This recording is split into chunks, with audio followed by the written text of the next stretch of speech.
So this morning I'm going to be covering a few commandments, some having to do with the Torah. So this is commandment number 11, to honor the old and the wise, from Leviticus 19:32. You shall rise up before the gray-headed and honor the aged, and you shall revere your God. I am the Lord. I always tell the boys, when anyone who is older than you walks into a room and you are sitting down, you rise up. You rise up to greet them. You just rise up. So that is our way to honor the old and the wise. 12, to learn Torah and teach it. Deuteronomy 6:7, and you shall teach them diligently, talking about the commandments, to your children, and talk of them when you sit in your house, when you walk by the way, when you lie down, and when you rise up. 13, to cleave to those who know him. Cleave to God. Deuteronomy 10:20, you shall fear the Lord your God. You shall serve him and cling to him, and you shall swear by his name.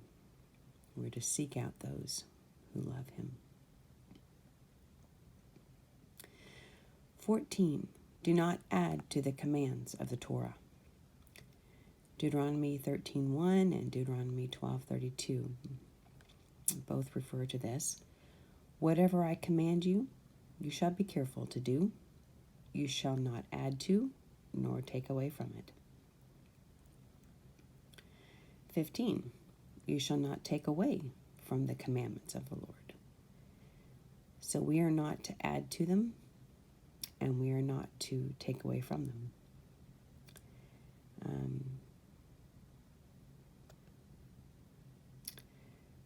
There's man-made laws that we hear about. We have man-made laws in Christianity. We have man-made laws in Judaism. And I've learned that those are fine if they do point back to the Torah. But they are not the law of the Torah. They are not the instructions, the pure instructions. They may be a fence for them, but they're not the Torah. And we're not to add or take away.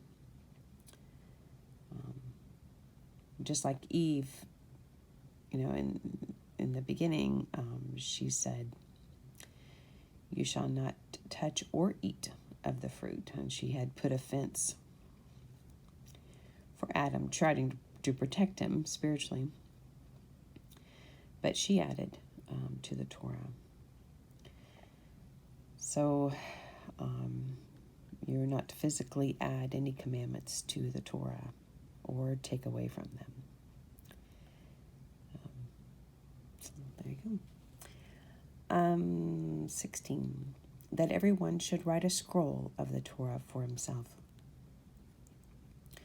That's referring to mostly kings, but this is talking about the song of Moses. But it is a good idea, and it is very helpful to write the Torah, the first 5 books of the Old Testament, to write that. I've been working on that myself. And the kings of Israel were commanded to write a copy of the Torah so that they would never be far from it. So this is a good idea, and since we are a kingdom of priests, I think it's smart. Plus it familiarizes you with the commandments. This is from Deuteronomy 31:19. Now therefore write this song for yourselves and teach it to the sons of Israel. Put it on their lips in order that this song may be a witness for me against the sons of Israel.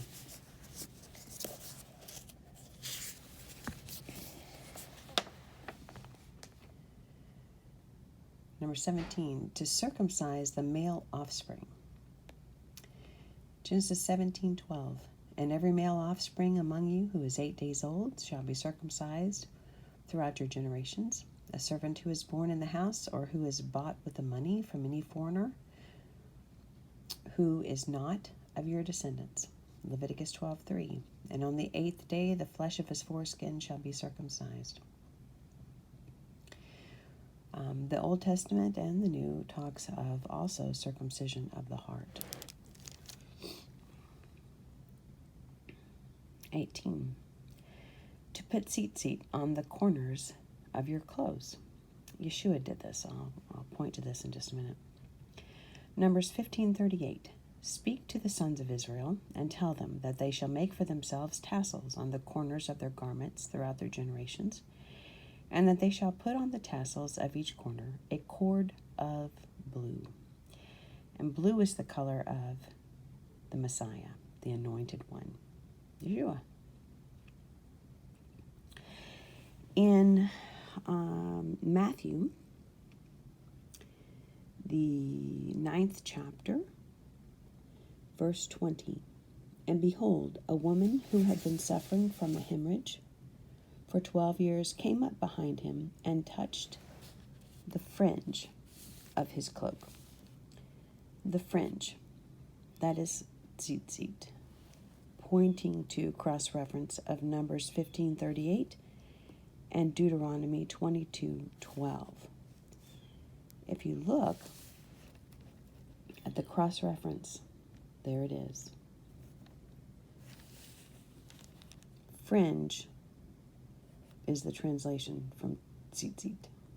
So the woman who had hemorrhage touched the TzitTzit of his garment. TzitTzit has 613 commandments. So, or 613 knots, which represent the 613 commandments. So what she touched represented the commandments. She touched a picture of the Torah. She touched the living Torah as he walked. And then to bind Tefillin on the head. This is from Deuteronomy 6:8. And you shall bind them, this is talking about the commandments, as a sign on your hand, and they shall be as frontals on your forehead. It also says to bind the Tefillin on the arm, same verse. And then to affix the mezuzah to the doorpost of the gates of your house, and you shall write them on the doorpost of your house and on your gates, talking about the commandments. So I printed out a picture of Tefillin that goes on the head and on the arm. And this is handed out to the army of Israel for prayer and the prayer shawl.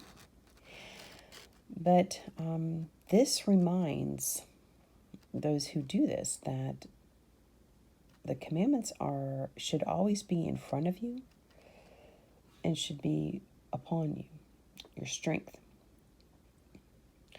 And we have that same reminder. You shall love the Lord your God with all your heart, with all your soul, with all your mind, with all your strength. And we have, it says to write them on the doorpost of our hearts and houses and on our gates. Okay, so to do this as well, we have the living Yeshua. We have his blood upon the doorpost of our hearts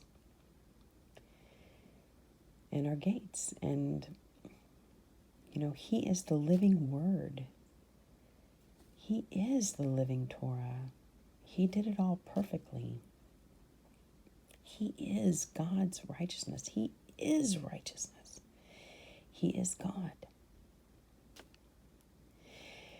And now we have the living Torah in us. I looked it up to see what was actually inside the Tefillin. And there's 4 passages that they have inside these little boxes that have the letter Sheen on them. And the letter Sheen in Hebrew stands for El Shaddai. So they have 4 passages within these boxes.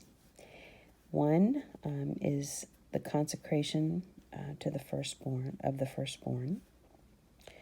The second is by a strong hand Yahweh brought us out of Egypt from the house of slavery. The third is the Shema, Hear, O Israel, the Lord our God, the Lord is one. And fourth is to love the Lord your God and to serve him with all your heart and with all your soul. So that is a nice wrap up there, I suppose, of the commandments. The next 10 or so commandments. But this is strong devotion. May we be reminded that the word should be on our frontals, in the front of us, always in our mind, front parts of our mind, and always may we be bound by the Torah, by the Word of God.